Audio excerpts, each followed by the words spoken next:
Welcome to the Fly Culture Podcast, bringing you interviews, reviews, and fishing tips. Here's your host, Pete Tigus. Welcome back to the Fly Culture Podcast, everyone. Some 20 plus years ago, I was in a job I hated. My wife bought me a book and wrote in the front, "Read this and think of all the places you'd rather be." It was Trout Bum by John Gierach, and I'm pleased to say our most requested guest is here to talk life, fishing, and his new book, All the Time in the World.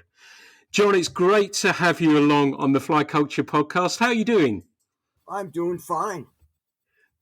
Great to hear. And are you getting out and about? Are you fishing?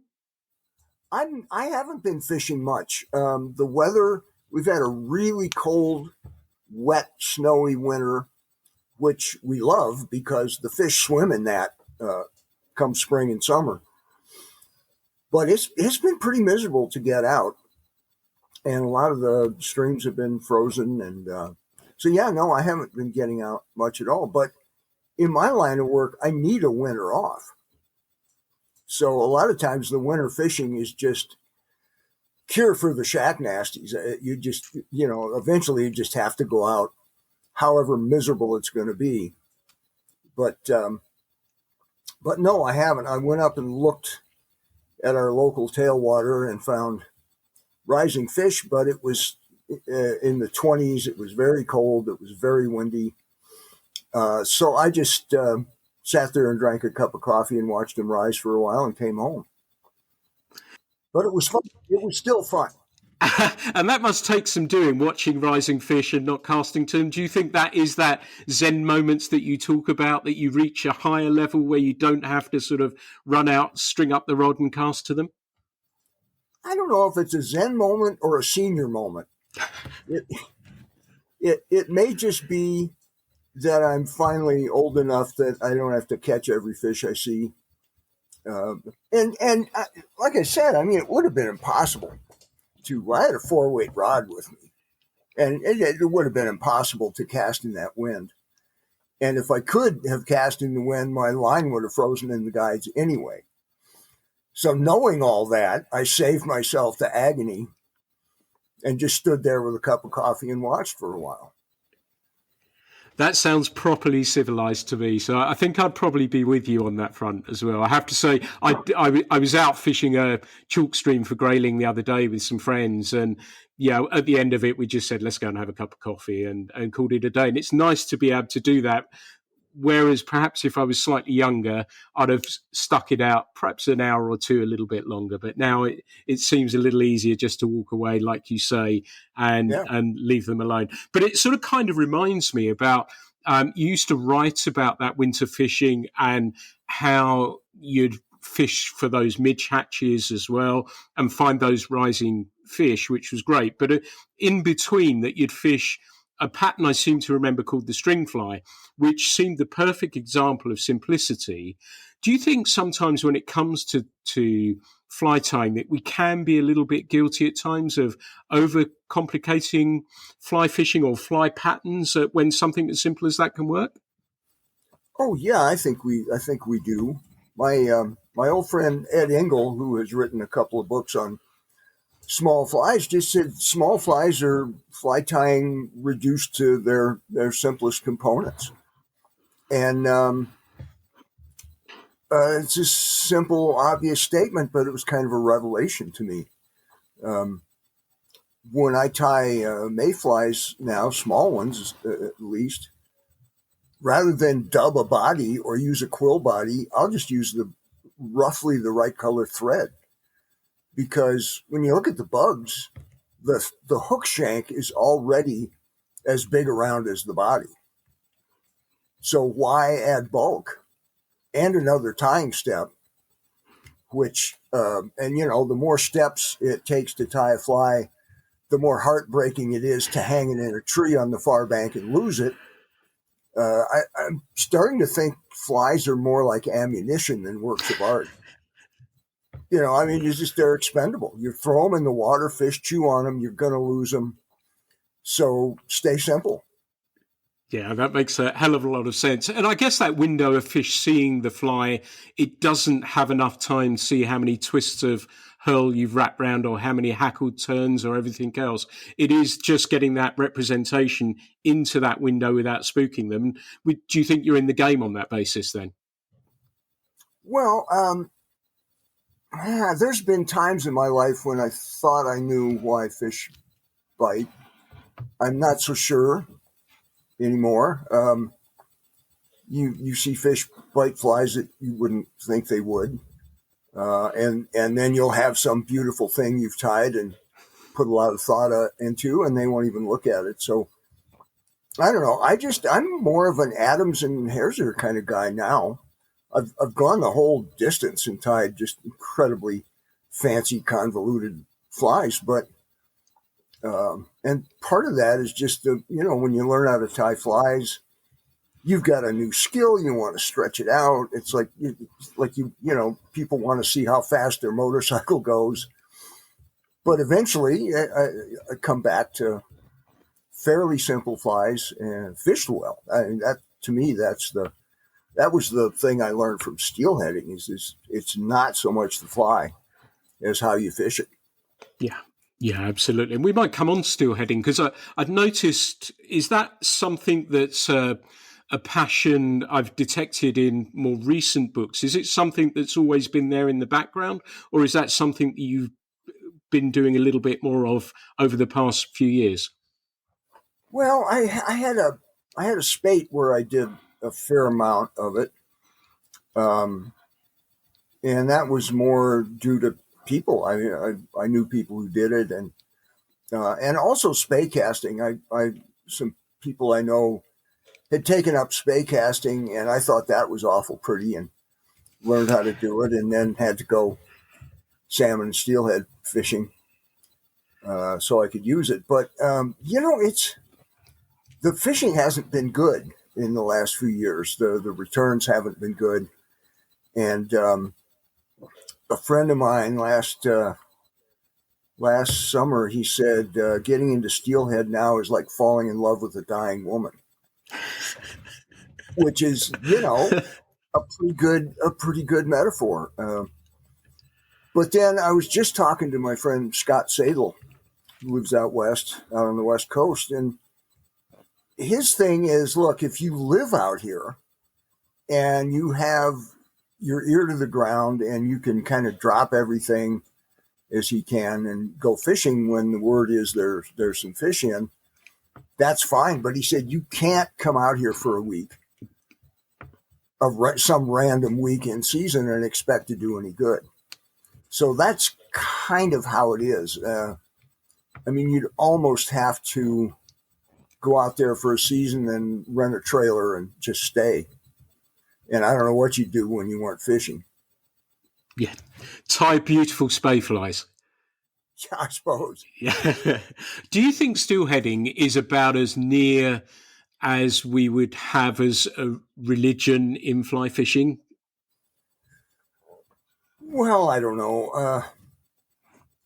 There are people who claim to be religious about fly fishing. I'm not sure it isn't a pose more than anything. I grew up in the Midwest when fishing was just a thing people did. And some people took it more seriously than others. But now it's kind of become a fashionable sport. And I've gotten all philosophical about it. I mean, when you write books, that's kind of an occupational hazard. But I don't know. I never actually felt religious about it. It's a great thing to do. I've kind of built my life around it. So I don't know. Maybe it looks like a religion from a distance. But if I have a religion, it's more like writing. Yeah. Yeah. Fair point. It's an interesting point you make also about how fashionable fishing's become. Do you think that's a product of lockdown? Do you think it is a product of people wanting to get out into the outside a whole lot more as a result of that. I know I spoke to a rod manufacturer just post lockdown. He said it was almost a bit like River Runs Through It Part 2. Have you sort of detected that? And do you think that was one of the drivers for this fashion of fly fishing? No, actually, I don't. I think it happened long before COVID, where fly fishing became fashionable. It's a lot of people blame it on that movie, A River Runs Through It, which it was a great movie, and it did cause a little boom in the sport. But I think that was a bump, and it kind of went back down. And I know during COVID, a lot of people took up fly fishing because it was a safe thing to do. You could go out, you're outside, you're on the river, you can stay plenty far away from people. And so paradoxically, some of our local streams were so crowded, you almost had to wear a mask because there were so many people. It was hard to stay away from them. And people would come up to you and want to talk about fishing, and you'd be backing away, putting your mask on. It got the whole lockdown thing got very strange. But no, I don't think it caused fly fishing to be fashionable. I think it had long since gotten like that. Oh, that's interesting to hear. We sort of detected a little bit of an uptick in popularity of it. Whether that's followed through or not, it would be wonderful if it has. But it felt as though it was sort of there, and I'd love to see how this season sort of plays out. But it draws us nicely into, since you're based, for our listeners who don't know, I'm sure many of them do, but you're based in Colorado. Have you detected many changes? You talked about the stream being a little bit busier there, but since you first moved there, have you detected about, the hatches, the fishing itself, the culture of fishing since you were first there? Have you detected and felt and seen those changes over that period of time? Well, the main change I've seen is just there are so many more people. The population of Colorado has doubled since I got here in the late 60s. And I like to say every one of those new people bought a fly rod within the first week they were here.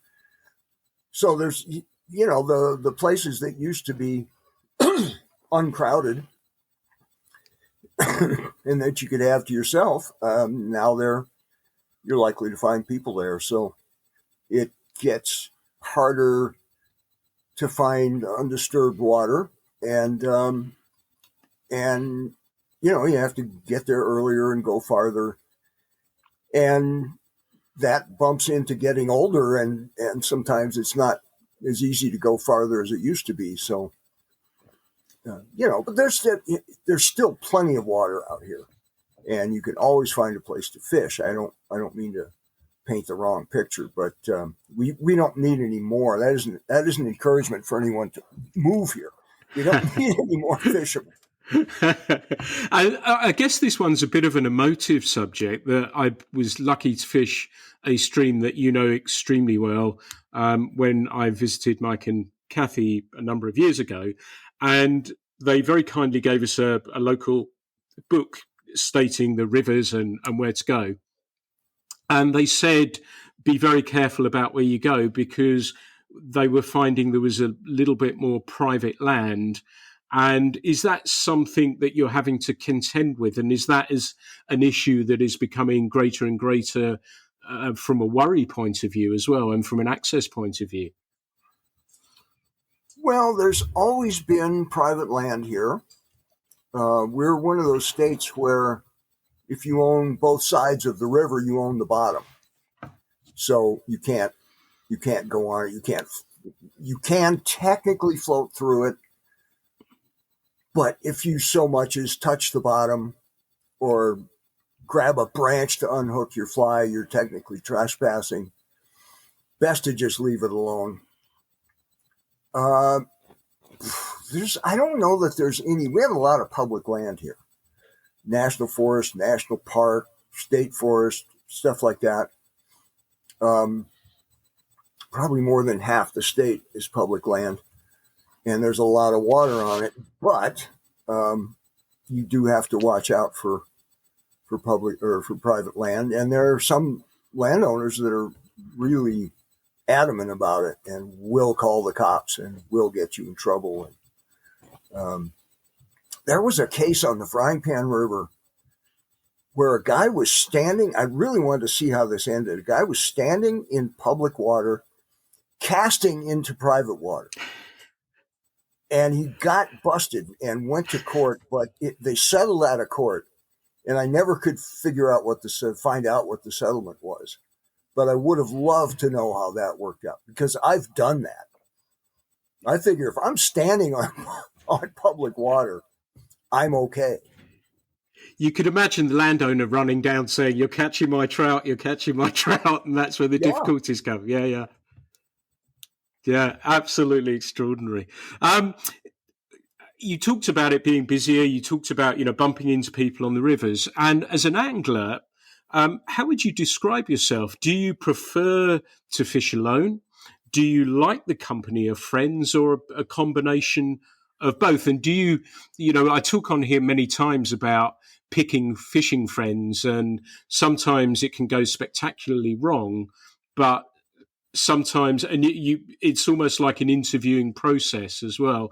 Have you found that you go through that many times yourself, or do you like to sometimes just head out on your own and just catch a few trout? Well, I do like to go fish by myself.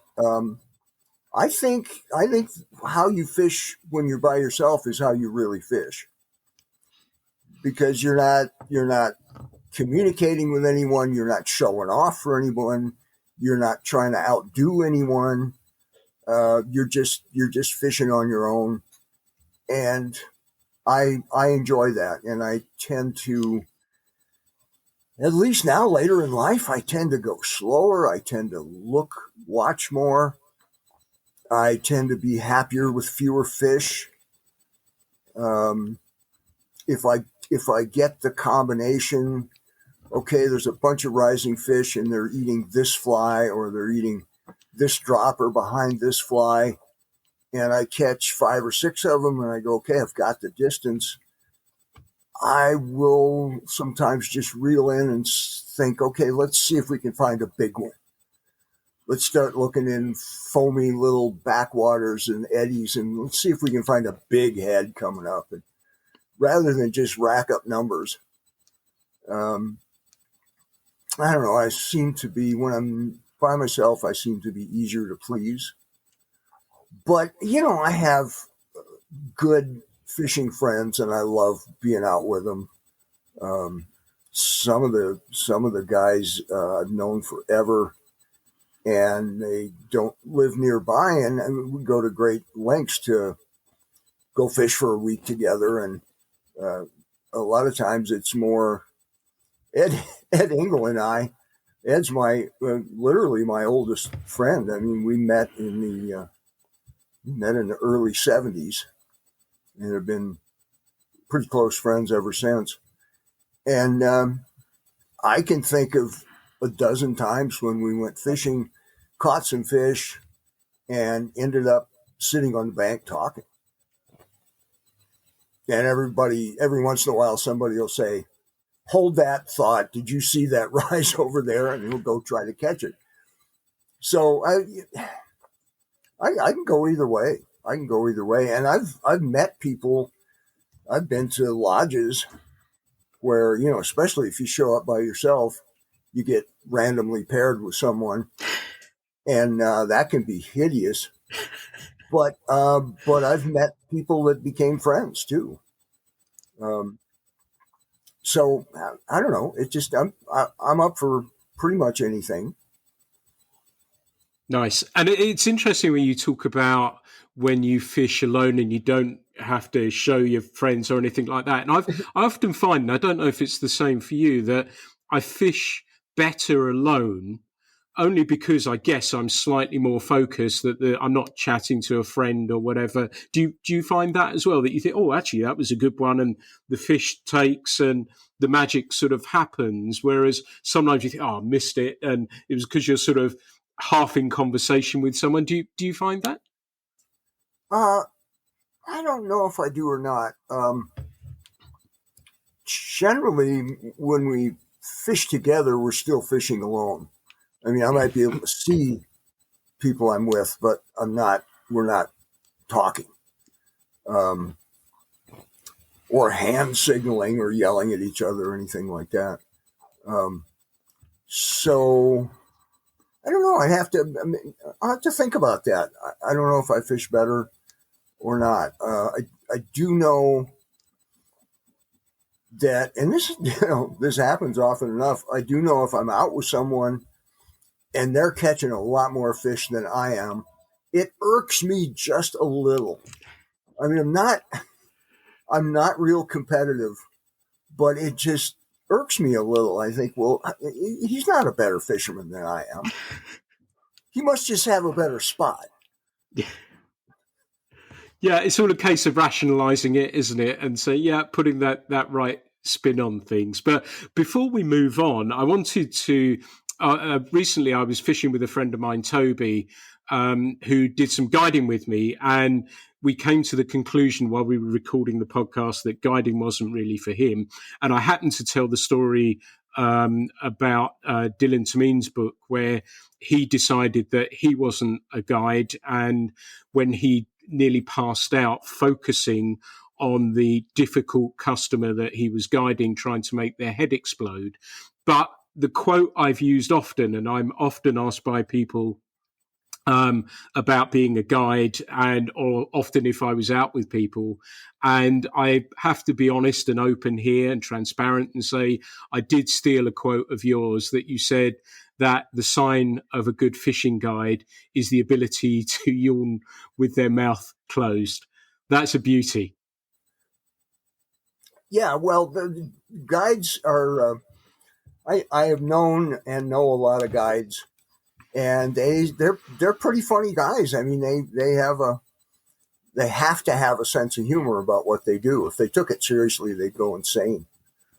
A steelhead guide I know said guiding is easy. He said, I want to make sure I get this right. He said, you just replace the word asshole with the word please, as in get in the boat now, please. Yeah, absolutely. I love that one. I used to hum a little song. If somebody was continually getting hung up in a tree or whatever, I would hum a song just so that I wouldn't say anything I might regret at the end of the day. And that kind of worked for me pretty well. But I wanted to touch on species and stuff. And we'd sort of touched on steelhead a little bit as well. And I remember in one of your earlier books that you talked about you went to a sort of a festival or a friendly competition for carp fishing.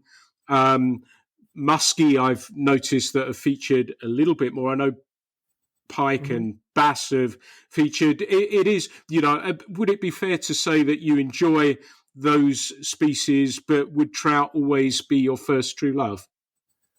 I think that is fair. I came to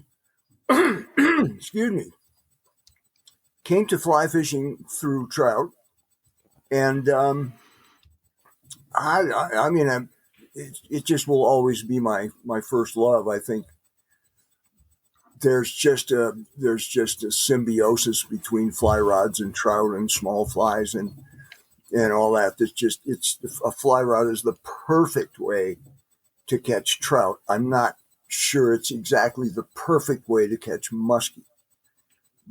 Catching muskies on a fly is almost stunt fishing. You're fishing a fly the size of a squirrel on a 12-weight rod, and yeah, I mean it's not elegant. It's not elegant. Nobody standing on the bank will go, gee, that guy's throwing a nice loop. So, but it's an awful lot of fun. They're huge fish. I mean, a real nice one is 50 inches long, and they get bigger. and they fight like crazy. It's odd though, because they're ambush hunters, so they're into bursts of speed. So when you hook one, it's tremendously strong, but it gives up quick. So I mean, the fight on a 48-inch muskie on a fly rod is surprisingly short. You just bear down. You don't give an inch, and he fights himself out in a couple of minutes, and you net him. It's amazing. Fantastic. Was it in your last book that you talk about the trip where you're fishing from the boats there that you travelled out? Was it the last one? Possibly, yeah. Yeah, they all run together. There's like 21 books there. But they sound a fascinating fish. And for UK listeners, musky, I guess, would you say the nearest sort of relative would be a pike? Yeah. It's musky is like a deluxe pike. It's bigger. It has bigger teeth, and it's pike are pretty aggressive. They're not that hard to catch, but musky are kind of hard to catch. As someone said, they're like lions, where instead of a trout will eat 500 mayflies a day, but a muskie is more like a lion. It eats a gazelle and sleeps for a week. And so does that mean a lot of hours? You need to spend a lot of hours finding that one that's awake and ready to play? Oh, yeah. They call it the fish of 1,000 casts, and that's being generous. Yeah, I think I'll hang on for my rising trout on that basis. I seem to remember you saying how exhausting it was fishing and casting and casting and casting. Like you say, throwing a 12 weight and super heavy flies does sound pretty tiring stuff. But you talked about throwing a nice loop and everything else, and it would be remiss of me to not touch on bamboo rods with you. And does one still get thrown in the truck when you go fishing? Yeah. More likely in the truck than on an airplane. Most of the time now when I fly somewhere, I bring graphites. But I probably fish bamboo 2/3 of the time. And you still love it as much, and it still means as much. And have you noticed as well, certainly over here, and again, I don't know if it is a lockdown thing with people reading or romanticizing fishing in their mind while they couldn't do it, that the growth in the interest, and I know obviously you'd written books about it and there'd always been that interest, but have you seen again with the fashion that you described in fly fishing that bamboo has grown a little bit more since you started fishing it? I don't know. It's always been kind of a subculture. It's like people who want to listen to vinyl records. It's, maybe they're better, maybe they're not. It's just a thing people do, and it's never going to be mainstream. So one thing I've noticed is that when I started, there were a lot of guys who were bamboo rod makers. That was their thing. And they'd have a shop and they'd make rods and they'd make, a decent living maybe, or sometimes not so decent. But now there's a lot of just individual craftsmen who usually work another job and just kind of make rods in their basements. And sometimes they're good. It's a little harder to find a good rod because there are a lot of lesser known rod makers around.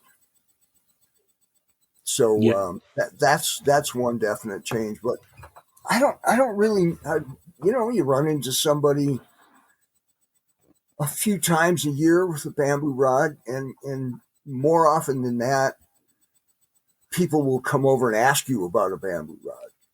Are they really better? Are they really as expensive as I hear? And all the questions. And I can't say they're better. I think they're more.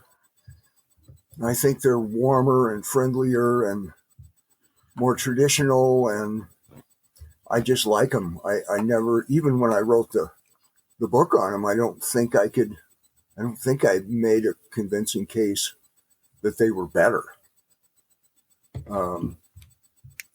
But I think they're worth the money. I enjoy them.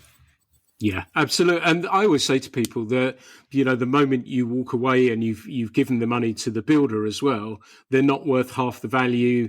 That, not that we're looking at them for investment, but I try my best to say, look, they are different. And I loved what you said about they're a little bit anti, which, a little bit away from a subculture. And I kind of like that. And I also recall, I think in one of your books, it may have been Fishing Bamboo, but it may have been one of the others that, and I guess things have moved on a little bit since when you first wrote it, but you said fishing bamboo is like, fishing graphite's like using a word processor, and bamboo is like using a fountain pen. And I think that's a lovely way to compare the two, and still resonates to me, at least all these years later.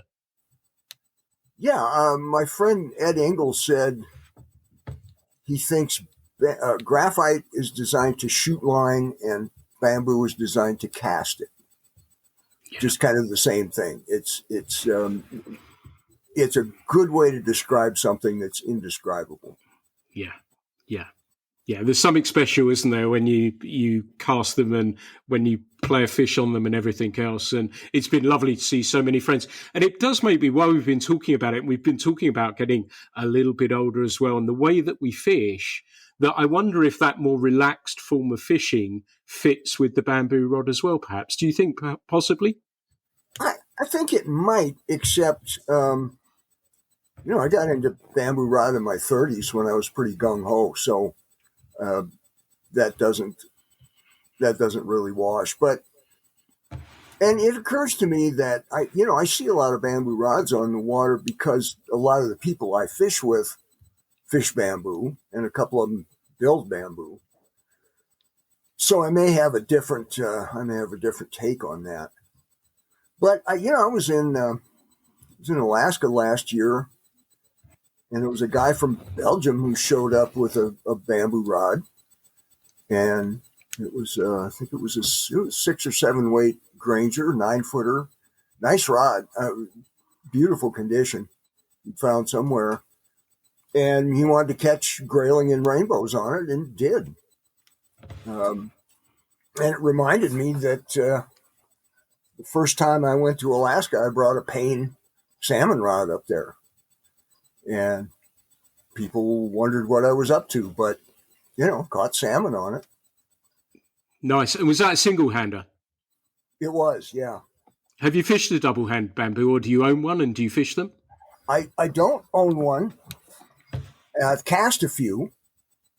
I actually like, most of the ones I've cast have been 11 or 12 feet. And for spey rods, I like 13 or 14. I think I would like 16. I know they exist. I've never cast one, but I think I'm sure there's an outside limit, but I think they cast better at longer lengths, more leverage. You get a big wider loop, and I think they cast better at maybe 14 feet. Yeah, that'd be interesting to try. And a bamboo, a 12-foot bamboo is pretty heavy. Well, a 14-foot graphite is not so heavy. Yeah. No, that makes perfect sense. And I've, funnily enough, got a 12-footer on order. A friend of mine builds bamboo as well. And I'm going to try, and I've got this idea in my mind. Our rivers, my little home river, has so few salmon in it. It's ridiculous. It returned, the total river was 100, or it was actually below 100. So I've got this idea that at least if I'm not going to catch anything, I'm going to look good, and I'm going to fish these old spey flies and throw some bamboo in and see how I get on. But I wanted to move on to the writing side of your career. We talked a little bit about fishing. I'm sure we'll dip in and out of that as well. But looking back, did you ever feel that writing would end up being your career? Well, I hoped it would.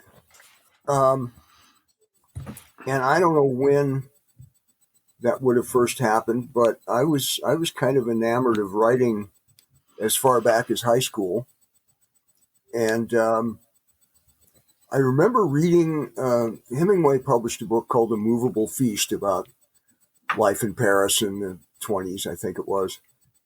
And boy, at the time, it just sounded like, I've read it since. And as you know, every time you read a favorite book, you see more in it. But the first time I read it, it sounded like being a writer involved living in Paris with a beautiful woman, doing nothing but drinking and going to bullfights and fishing, and occasionally knocking out award-winning stories and making money. And I thought, well, that's custom made for me. And the rest is history. Yeah. It was that initial impulse, I think. Fantastic. And what did it feel like when your first piece was published? Was that a moment that you felt, well, actually, there is some legs in this, there is some mileage in it, I'm going to continue? Well, the first things I published were for free in alternative presses and stuff like that.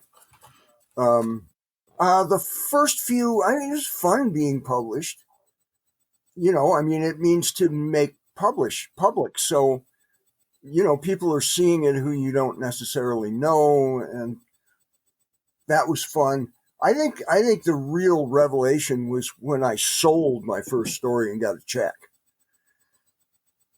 Not to sound too commercial about it, but I mean that's all writers want is a little encouragement, and there's no encouragement like a check big enough to pay the rent. So I think that was what really stood me up and said, well, if I can do that again, and then again on a fairly regular basis, I could actually make a living at this. Yeah, that's perfect. It's an interesting time for me right now because we've just announced the latest copy of the magazine's about to come out. And I sort of worry about whether the readers are going to enjoy it and all those sorts of things. I worry when it comes back from the printers that it's exactly what we put into the printers and all those sorts of things. And when you release it out into the world, I'm sort of always a little bit not anxious, but a little nervous that people are going to feel the same way that I do about it. Do you ever suffer with that when a new book is about to hit with the public? Do you ever worry about that and how it will be received, or are you sort of quite relaxed about that whole process?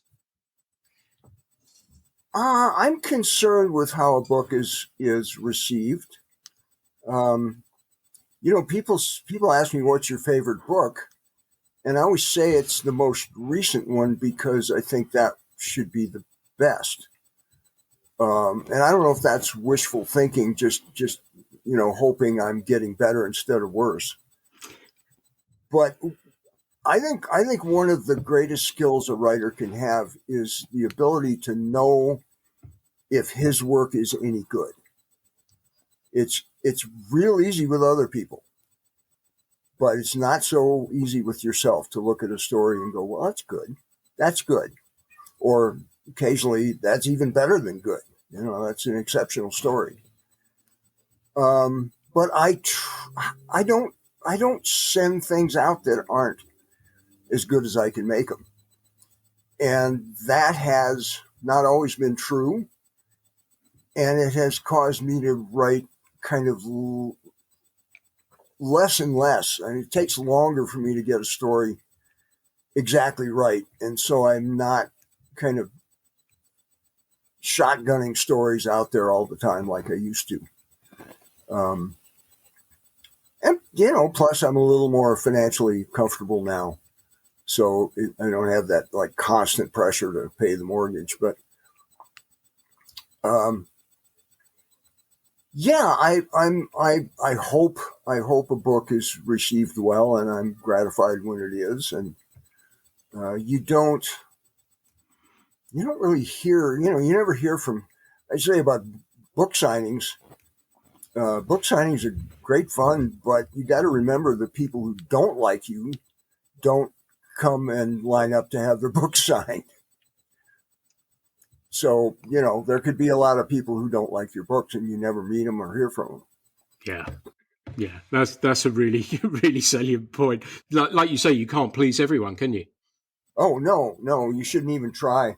All you can do is say what it is you have to say as clearly and succinctly as possible. And if somebody doesn't like it, then that's their opinion. But I am really careful to say what I mean and mean what I say. So that's a thing that comes up constantly I do a lot of editing, lots of editing, maybe too much. And that is always something that comes up. If there's a declarative sentence, I go, well, do I really mean that? Am I going to, if somebody writes me a letter and says you're wrong, am I prepared to defend that? And, you don't have to think that about every sentence, but if you voice an opinion, first question is, who cares what your opinion is? The second question is, am I willing to defend this? Yeah, they're very, very good points. You received the Roderick Haig Brown Award from the Federation of Fly Fishers in recognition of your writing. Do you think you are or are fully aware of the positive impact your books have with your readers? And I guess, you've just said about the people come to book signings and everything else, but, you sell a lot of books to a lot of people. So do you get sort of feedback that this has meant a lot to them, something that you've written? Yeah, I hear that from time to time, and it's always gratifying. Don't like I say, I don't hear a lot of criticism, and I mean, I don't. If I read something I don't like, I don't. I don't write to the editor. I don't write to the. I just don't. I go, well, I didn't care for that. Let's see if I can find something I do like. So, but yeah, I've had people say, your books changed my life, and I always say, do you mean for the better?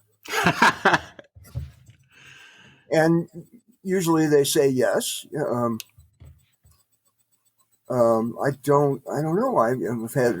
I've talked to wives and girlfriends who say they buy my books for the men in their lives because they enjoy it so much. And I don't know. I don't know what to say. I don't think in terms of how am I going to influence people. I think more in terms of what's this story about and how can I tell it well, and can I redraft this sentence so it's shorter. My model as an editor is Walter Cronkite, who's was an old news guy over here, of whom they said he never met a sentence he couldn't make shorter. So, Yeah. I started out writing poetry, and that was one thing that I learned was economy of language. And it was something I learned studying philosophy too in college, which is you can bury an idea in language to the point where it's incomprehensible. And a lot of so-called great philosophers did that. Or you can go the Hemingway route, and who said the stories get better the more you can take out of them. Yeah. And I tend to go brief. Yeah, and it works. And it's interesting what you said about it affecting people or changing lives or having a big impact, and I include myself in that. And that's without consciously doing it. I think that people read what you've written and it does impact them I guess that's what I was getting at in a positive way, even to the way if it may affect the way if they're aspiring writers, but also the way they look at life and how they focus on life, but also their fishing. And I guess that's what you're writing about, life and fishing, but it does have that impact with people without you having to try to do that as well. And I think that's probably why you don't get negative reviews from your writing, because it reaches people in such a positive way. And as I said, it does affect them. And I think we're all grateful and thankful that you write these pieces. Well, glad to hear that. So that brings me nicely on to, as the popularity of your writing has grown, what has that been like, being more in the public eye with people? And are you comfortable? Is that an enjoyable part of the process? Or is it also that you're worried that people may be hanging on to every word that you're sort of saying? And have you had to sort of think about those things a little bit more now that you're so well known within fly fishing? Not really. Being a famous fishing writer is not like being a movie star, right? I mean, you're basically a big frog in a little pond. I can go to any of the fly fishing shows. I just went to one back in January, and everybody knows who I am, and it's great. It's gratifying. But all I have to do is walk outside and go half a block, and I'm just another old guy in a dopey hat. So I mean, it isn't like I'm Brad Pitt. I don't have to have bodyguards, and I don't have to wear dark glasses everywhere.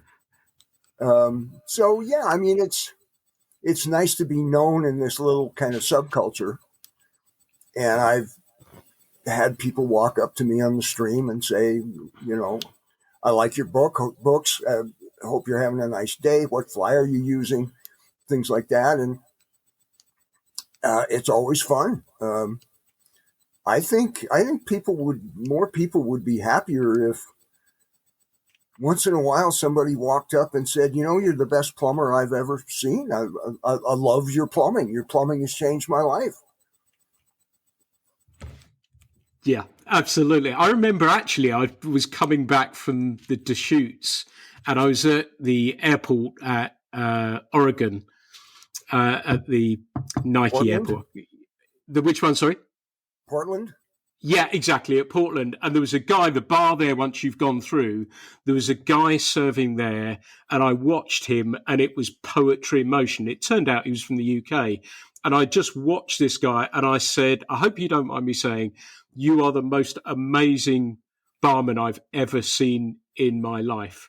And it was really cool to have a little exchange and then chat about steelhead and stuff like that. He knew a little bit about those. And it, like you say, it's nice to be able to tell people nice stuff, and it helps them through the day, doesn't it? Oh yeah, absolutely. I made a friend in Scott Sadel when I wrote him a fan letter. He wrote a wonderful story about steelheading in which, and I stole this and used it somewhere.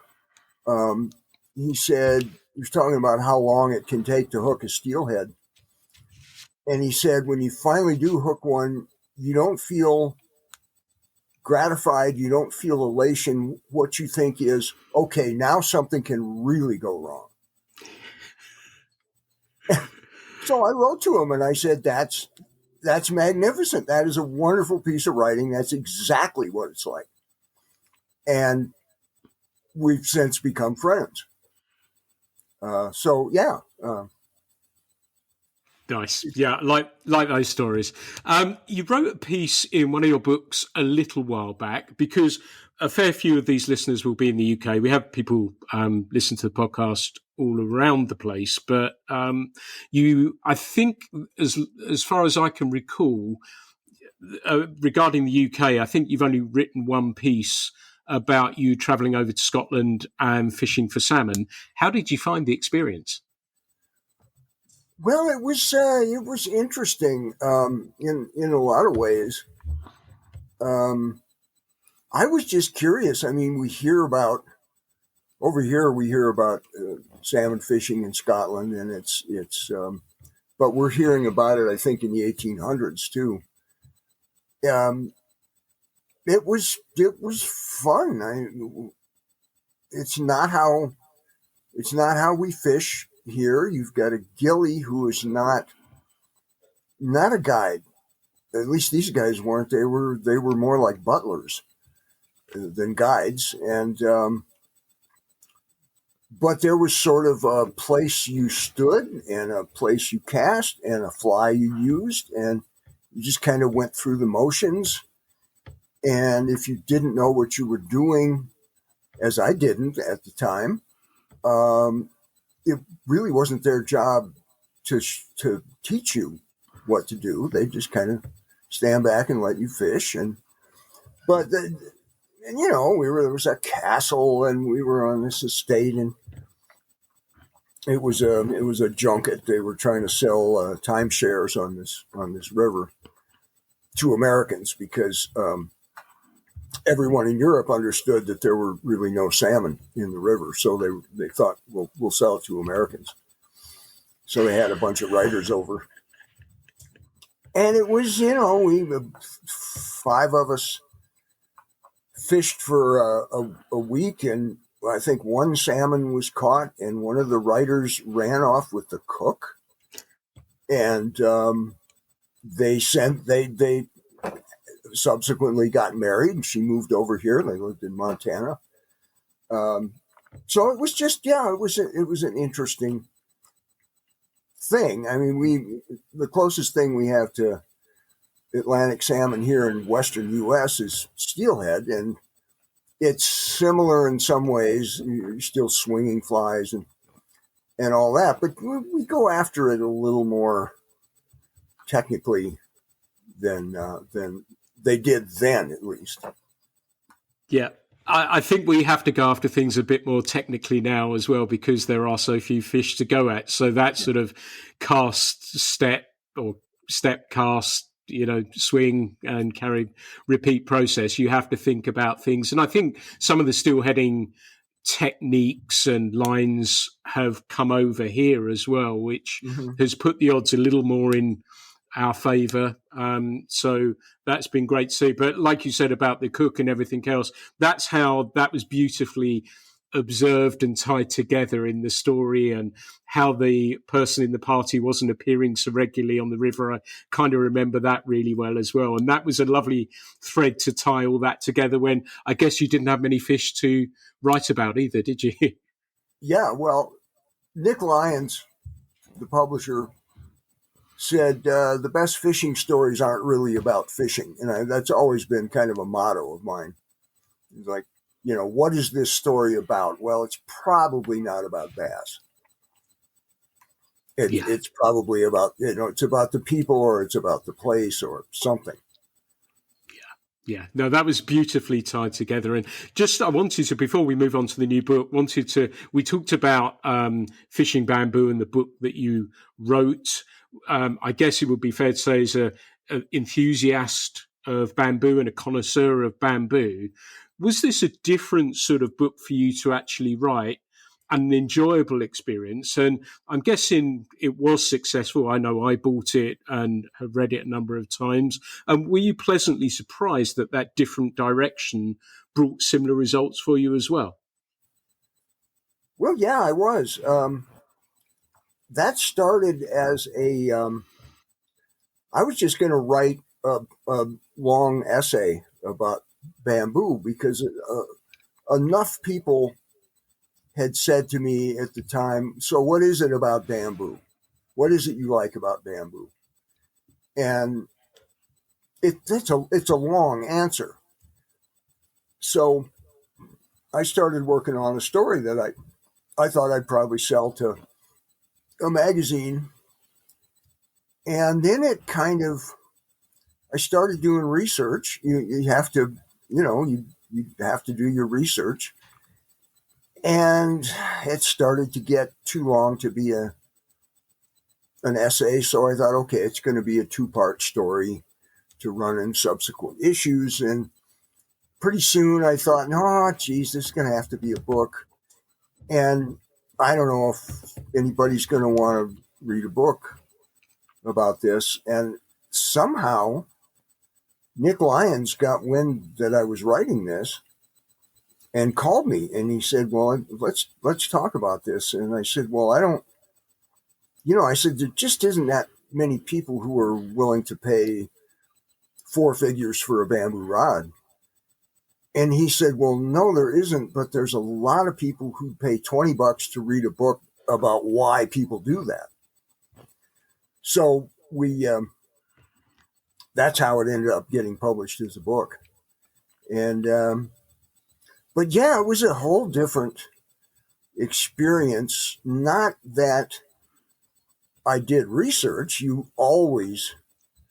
have to be right. Any statement of fact has to be right. It just has to be.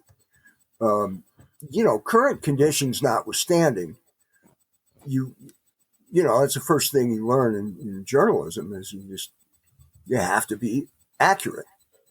And so, I wanted to, if you want to know, who came first, F.E. Thomas or Jim Payne or Ed Payne, and so you have to delve into the books and find this stuff. But it was different but enjoyable. It was the first time. Let's see, is this right? Yeah, it was the first time I wrote from an outline. Really, I'd written a couple of books, Fly Fishing the High Country and stuff like that early on, where my outline was just a list of chapter headings. But this one, it was complicated enough that I had to write it from an outline. And then once I wrote it from an outline, it looked and read like it was written from an outline. So I had to go back and completely rewrite it as prose, as a story. So it was a lot more work than a lot of my writing is.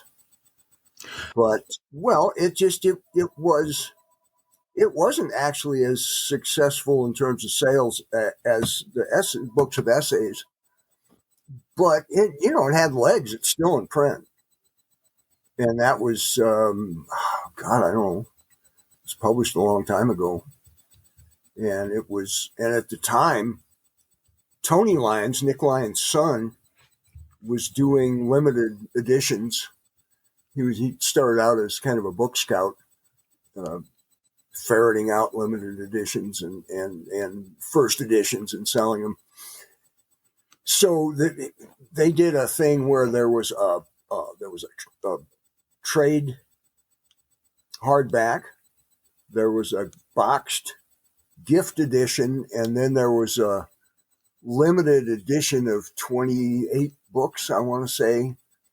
Very fancy, handmade paper, printed on letterpress, leather cover. The spine of the book was a spline of bamboo with the title and author and all that written on it. Made by Mike Clark. He made a bunch of those. So, I mean, we made money on it that way by making it a ready-made collector's item. And Tony said, I said to Tony, you're going to be able to, because I forget how much he wanted for these limited editions. It was huge money. And I asked him, I said, can you sell 28 of these? And he said, all I have to do is sell one. And that guy's going to call all his collector friends and brag about it. And then they'll call me and buy the book. And so they all went nice and easy. I think I've got one in the bookcase it's got the nice paper around it that I think you'd signed as well. So, yes. And, for me, it was fascinating reading about Wright and McGill, Granger, those sorts of rods that I'd never seen and probably will not see many over here in the UK either. But I had at the time, a really nice little understanding, Leonard's and everything else at the time. And it was wonderful to see that. And it impacted, again, myself on fishing bamboo. So it definitely worked. And I know friends of mine have read the books too and fish bamboo as a result of it as well, which is been wonderful to see. But we're all looking forward to reading All the Time in the World. I'm guessing it's the same wonderful writing and experiences from around the US and beyond. And I know you said earlier about your latest book is the one usually that is your favorite, but are you pleased with this one and how it's turned out? And you're looking forward to people getting their hands on it? Yeah, I am. The difference on this one was that a good part of it was written during COVID, so there was that to talk about, and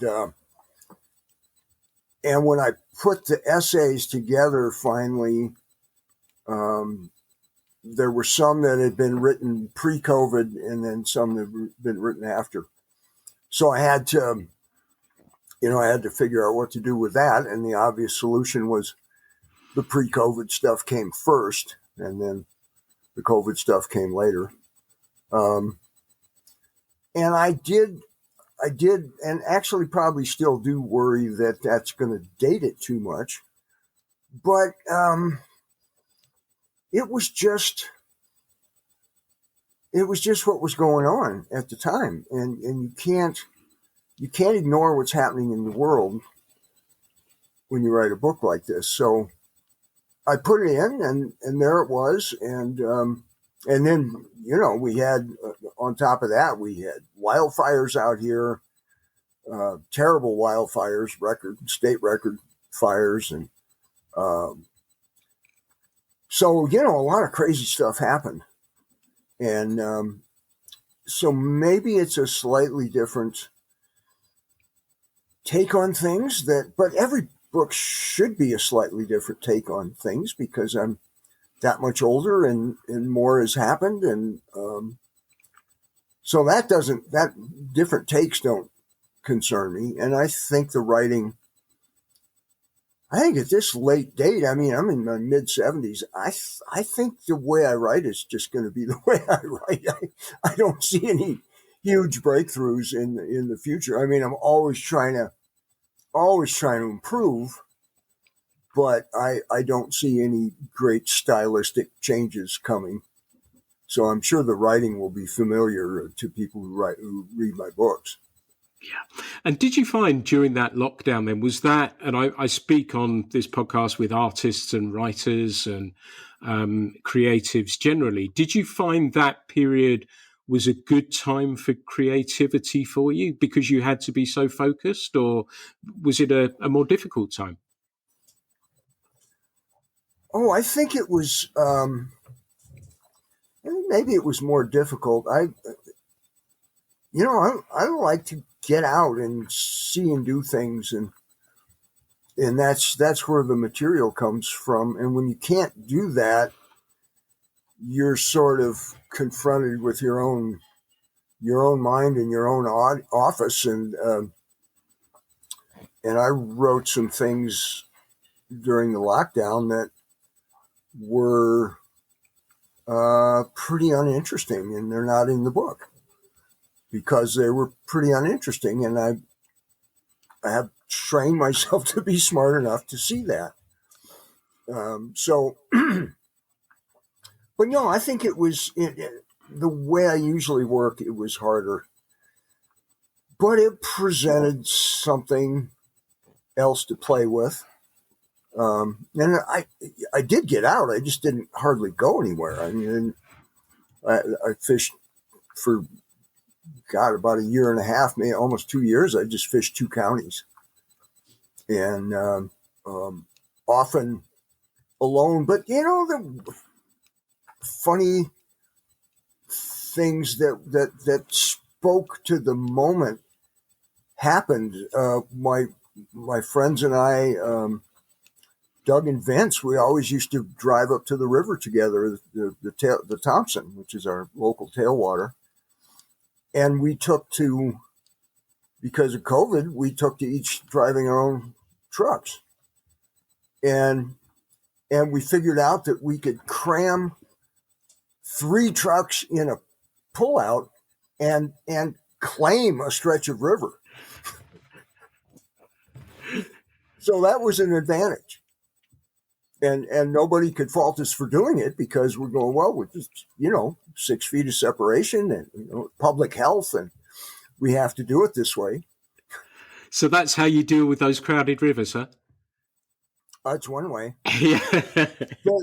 It was, and another thing that happened up there. I mean, the river really was mobbed because everybody was home and bored, and spouses, whether they're men or women, if they had a spouse that fly fished, they'd say, for Christ's sake, take your rod and go fishing, get out of here. You're driving me crazy. You're driving the dog crazy. Just go fishing. And then other people were taking it up because they had nothing to do and they'd heard it was cool. So the rivers were just mobbed with people. And another thing that I found was that all the good places are taken, but there's fish in the bad places. Yeah. The places that don't look very good, the fast water and the riffles and the featureless stuff. If you go up there and pay attention and look at it and think about it and fish it hard, you'll catch fish. And sometimes it's easier because nobody fishes those stretches. Yeah. So sometimes the fish are kind of dumb. Yeah. Yeah. Nice. So everything becomes a honey hole. Everything's a potential honey hole. Yeah. Yeah. Nice. Tell me, the name of the book, is that a reference to lockdown in some respects, or not? The title of it, All the Time in the World, is that somehow linked to that? No, actually, it's a reference to. Of course, it's meant ironically because the way things are, we don't have all the time in the world. Whether you're talking about politics or global warming or whatever. We don't have all the time in the world. That was a reference to, in the previous book, I wrote a story about my friend Paul who died, and it was called Up in Michigan. And I kind of revisit that here. Some of us were out fishing the little creeks and once again, finding little creeks that are a little obscure, not a lot of people. But I had since come to have Paul's ashes. His kids, not all, his kids sent me a Tupperware plastic thing full of Paul's ashes and said, put him in a trout stream. And so I was looking, I was with him when he caught his last trout, and that place was a lease we used to have on a stretch of the North Fork of the St. Vrain, and the place has since been sold, and we lost the lease, and it's private. And I was thinking that's really where he should go, and I can go find the owner and explain the situation, and if he says no, I know how to sneak on, because even before the lease, I used to sneak on when I was back in my younger days when I did things like that.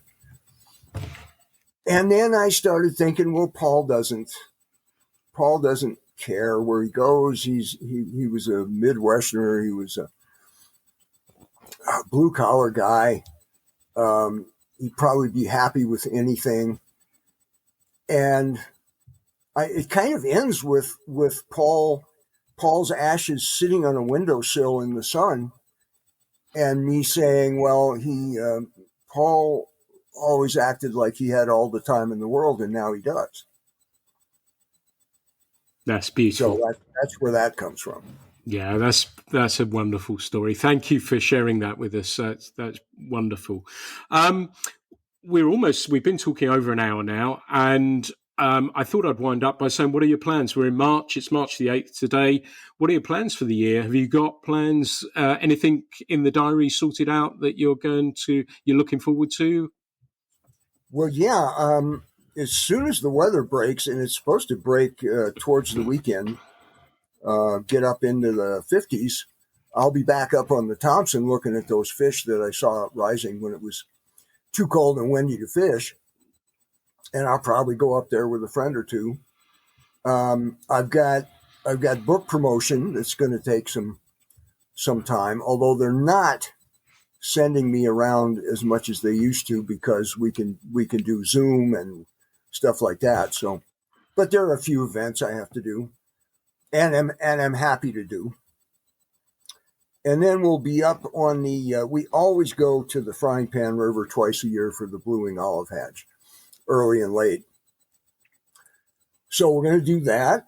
And in July, I'll be in Minnesota and Wisconsin floating rivers for smallmouth bass. And then in August, I'll be in Labrador fishing for those big brook trout again.